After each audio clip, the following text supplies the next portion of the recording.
परमेश्वर के नाम को महिमा मिले। सबको जय मसीह की।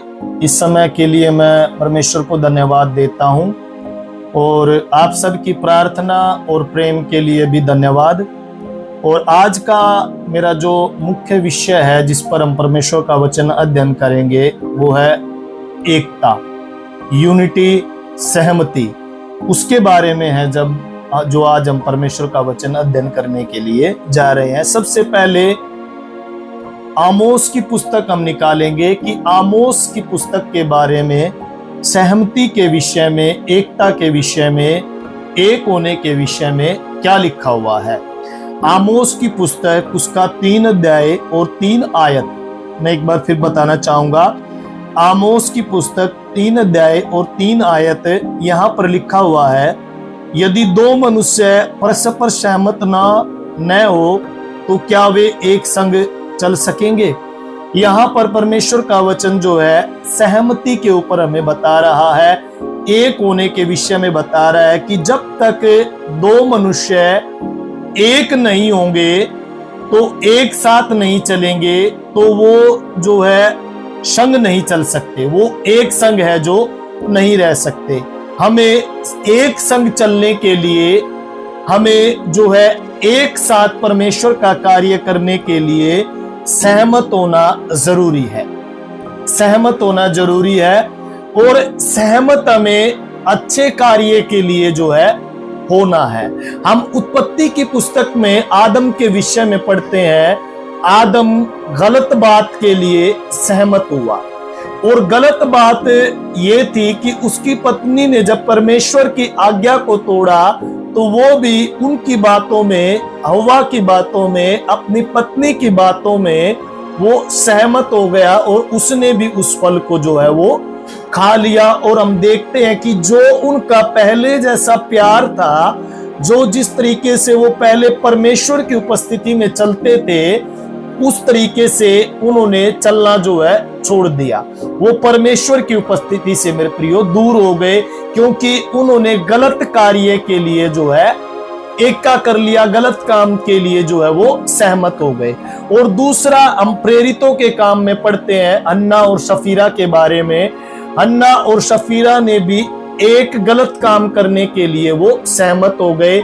गलत काम करने के लिए उन्होंने एका बनाया, गलत काम करने के लिए वो जो है चल पड़े। और हम वहां पर उसके परिणाम के बारे में भी देखते हैं। वहां पर जो है हनन्या भी मरा और उसकी पत्नी सफीरा भी जो है मर गई क्योंकि उन्होंने एका किया और वो गलत काम करने के लिए एक साथ जो है चल पड़े। और यहाँ पर हमने पढ़ा कि यदि 2 मनुष्य परस्पर सहमत ना हो तो क्या वे एक संग चल सकेंगे। आज हमें एक संग चलना है मेरे प्रियो, आज हमें यूनिटी में चलना है, आज हमें एकता में चलना है, लेकिन अच्छे कार्य के लिए, गलत कार्य के लिए नहीं। यूनिटी हमारे जीवन में बहुत जरूरी है, सहमति हमारे जीवन में बहुत जरूरी है, एक साथ रहना हमारे जीवन में मेरे प्रियो बहुत जरूरी है।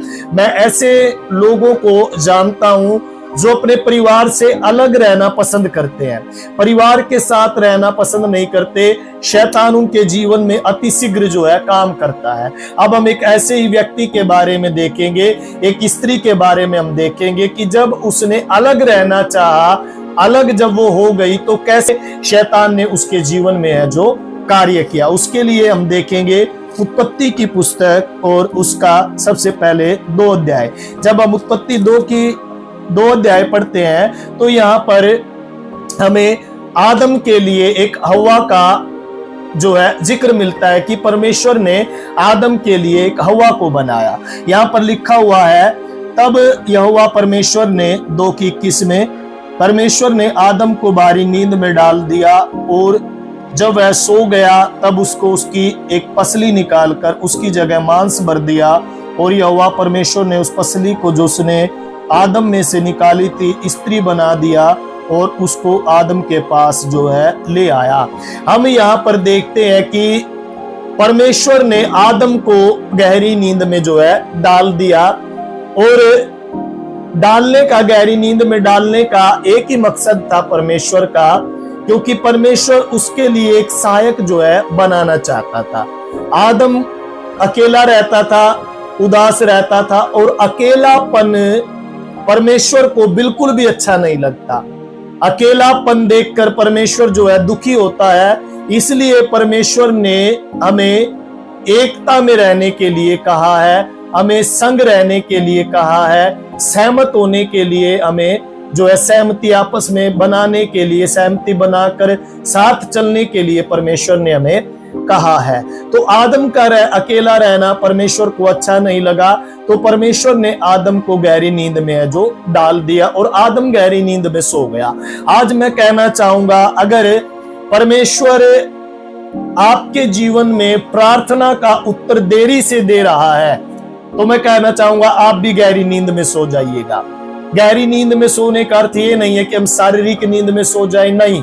आप अपनी सारी चिंता अपने उस प्रार्थना विषय को प्रभु के हाथों में सौंप दीजिएगा। जैसे आदम ने जो है अपनी चिंता को, अपने अकेलेपन को जो है परमेश्वर के हाथों में सौंप दिया। वो बुड़बुड़ाया नहीं, वो कुड़कुड़ाया नहीं, उसने शिकायत नहीं की कि मैं अकेला क्यों हूं, इतने जानवरों के बीच में मैं अकेला डाल दिया, बल्कि उसने परमेश्वर को शरण स्थान अपना समझा और परमेश्वर ने उसके उस अकेलेपन को जो है समझ लिया, बांप लिया और उसको गहरी नींद में जो डाल दिया। आज मैं कहना चाहूंगा आप अपनी सारी चिंता परमेश्वर पर डाल दीजिएगा। विशेषकर जो नौजवान साथी है, जो जीवन साथी की तलाश में है, आप प्रार्थना कीजिएगा, आप उसको परमेश्वर के हाथों में सौंप दीजिएगा। हमारा परमेश्वर जो है समय पर, जैसे आदम के लिए एक पत्नी का इंतजाम किया, एक स्त्री का इंतजाम किया, एक जो है उसके लिए एक सहायक बनाया, वैसे ही परमेश्वर आप लोगों के लिए भी नियुक्त समय पर वो सहायक जो है देगा जब वो समय आ जाएगा। तो यहाँ पर लिखा हुआ है कि वो दोनों बड़े आनंद के साथ रहते थे, दोनों एक बात के लिए वो सहमत रहते थे, कभी भी वो एक दूसरे से अलग है जो नहीं रहते थे, और बड़े खुश है जो अदन की वाटिका में वो रहते थे। और ये बात जो है शैतान को अच्छी नहीं लगी कि ये एक साथ क्यों रहते हैं, क्योंकि साथ एकता शैतान को पसंद नहीं है, परमेश्वर को एकता पसंद है। शैतान चाहता है कि अकेला व्यक्ति हो, और अकेला घर हम अक्सर देखते भी सुनते भी है, अकेला घर जो है शैतान का घर होता है, अकेला दिमाग। इसलिए वो हमें अकेला रहना चाहता है कि हम अकेला रहे। और यहाँ पर वही हुआ। यहोवा परमेश्वर, 3 आयत हम पढ़ेंगे। यहोवा परमेश्वर ने जितने बनेले पशु बनाए थे उन सब में सर्प दुष्ट था। उसने स्त्री से कहा, क्या सच में है कि परमेश्वर ने कहा तुम इस वाटिका के किसी वृक्ष का फल न खाना?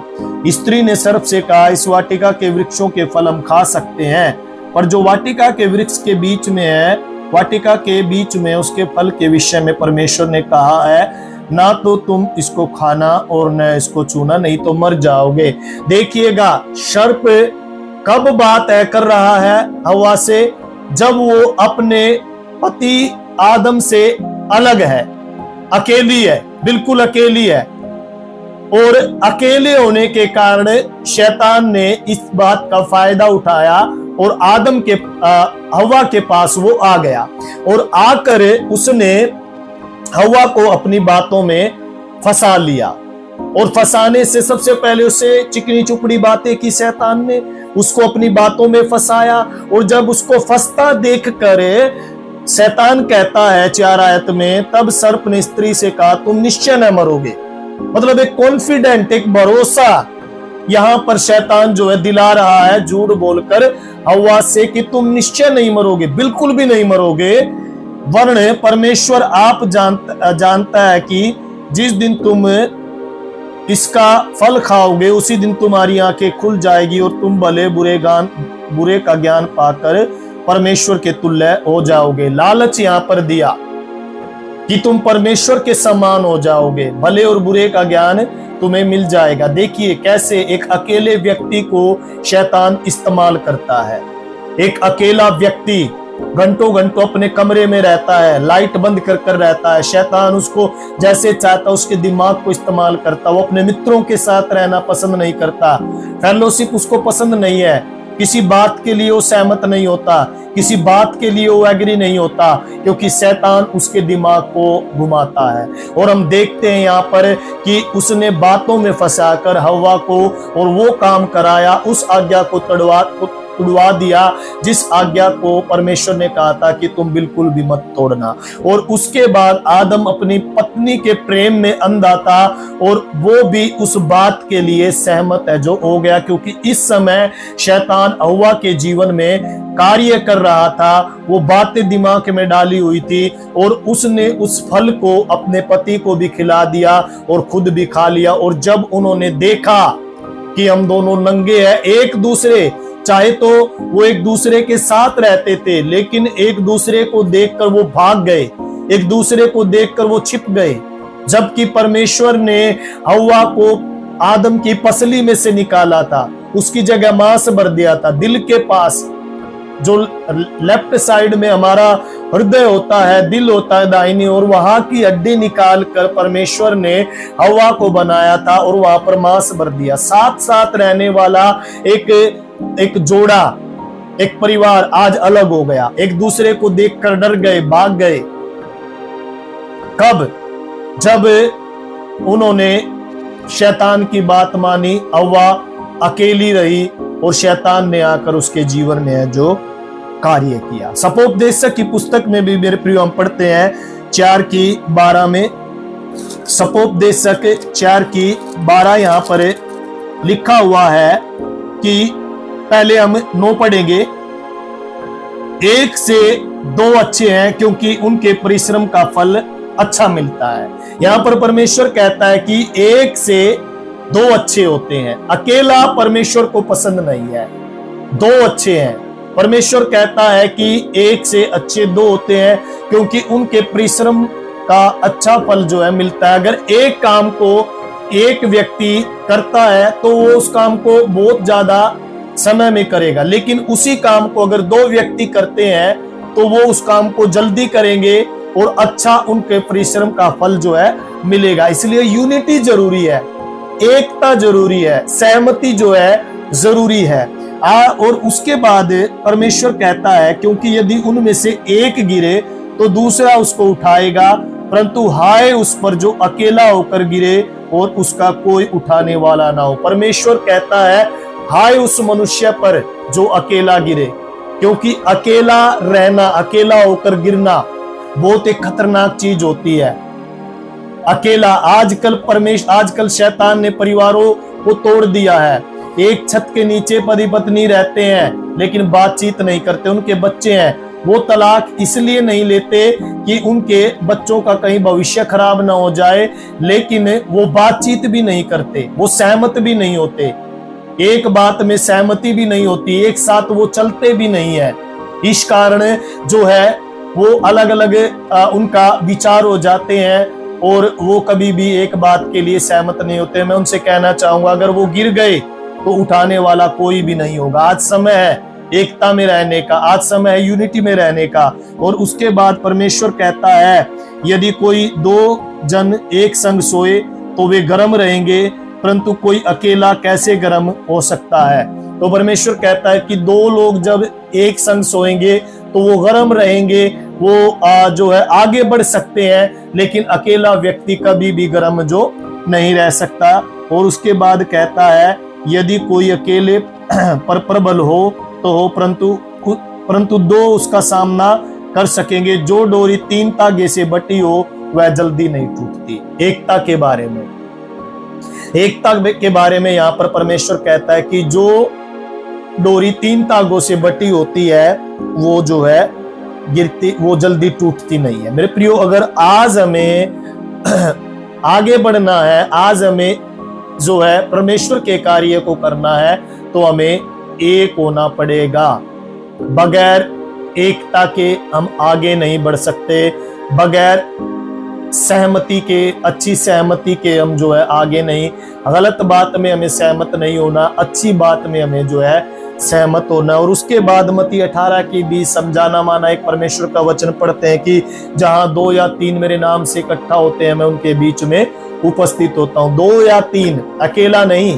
2 या 3 जब एक मन होकर प्रार्थना करेंगे, परमेश्वर के लिए इकट्ठा होंगे, तो परमेश्वर की आत्मा वहां पर उपस्थित होगी। एक जन के विषय में नहीं प्रभु यहाँ पर कहता है, 2 या 3 जन परमेश्वर के लिए इकट्ठा होंगे तो परमेश्वर की उपस्थिति वहां पर है जो मौजूद होगी। और हम मरकुस की किताब 6 अध्याय और 7 में भी पढ़ते हैं, प्रभु यीशु मसीह ने अपने चेलों को 2-2 कर भेजा, उन नगरों में 2-2 कर भेजा, एक कर नहीं भेजा, अकेले नहीं भेजा, क्योंकि प्रभु यीशु मसीह जानता था अगर एक गिर गया तो दूसरा उसको उठाने वाला होता, अगर एक निर्बल हो गया तो दूसरा उसको बल दे सकता, अगर एक प्रार्थना में कमजोर हो गया तो दूसरा उसको बलवंत है जो कर सकता। इसलिए मेरे प्रियो, आज मैं इस वचन के माध्यम से आपको सिखाना चाहता हूं, आप मिलकर रहे, यूनिटी में रहे। शैतान परिवार तोड़ना चाहता है। जितने जवान आज सोचते हैं कि हम अकेला रहना पसंद है, हमें 18 साल के बाद, वो फ्रीडम चाहते हैं। परिवार से अलग होकर कोई भी फ्रीडम नहीं रहा।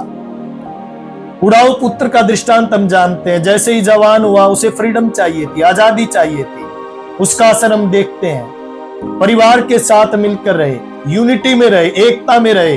कलीसिया में एकता जरूरी है, सहमति रहे, अच्छी बात के लिए सहमति बनाए।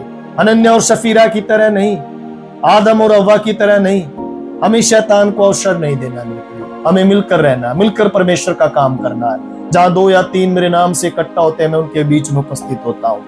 आज हमें परमेश्वर के काम को मिलकर करना है, परिवार में मिलकर रहना है। जो हमारे माता पिता, हमारे बड़े हमसे कहते हैं, हमारे पासवान हमसे कहते हैं, हमें उस बात के लिए सहमति होना है, सहमति बनानी है। आइए मैं इस समय आप लोगों के लिए प्रार्थना करना चाहूंगा। स्वर्गीय पिता, मैं आपसे धन्यवाद देता हूं और इस वचन के लिए धन्यवाद जो आपने प्रभु जी, हालेलुया प्रभु, आमेन, हालेलुया, एकता के बारे में, सहमति के बारे में, प्रभु जी यूनिटी के बारे में आज सीखने के लिए, सिखाने के लिए मदद किया, उसके लिए प्रभु आपका धन्यवाद। मेरे परमेश्वर, परिवार को तोड़ने वाली शैतान की शक्तियों को यीशु के नाम में दूर कर, और परमेश्वर पिता, आमेन, हालेलुया, तेरी आत्मा उन परिवारों में आए और प्रभु जी मेल मिलाप आए, फूट की आत्मा यीशु के नाम में दूर हो जाए। धन्यवाद करते हैं मसीह यीशु के नाम में। सुनने वाले श्रोताओं को तेरे हाथों में सौंपते हैं, यीशु नाम में प्रार्थना मांगते, सुन और ग्रहण कर पिता, आमीन, आमीन। परमेश्वर का धन्यवाद हो, एकता में रहे, मिलकर रहे। और यदि आप प्रार्थना कराना चाहते हैं तो उसके लिए स्क्रीन के ऊपर एक नंबर दिया गया है, आप उस पर संपर्क करें। नहीं है तो आप कमेंट बॉक्स में भी आप अपना प्रेयर रिक्वेस्ट डाल सकते हैं, हम जरूर उसके लिए आप लोगों के लिए प्रार्थना करेंगे। परमेश्वर आप सबको आशीष दे। God bless you. जय मसीह।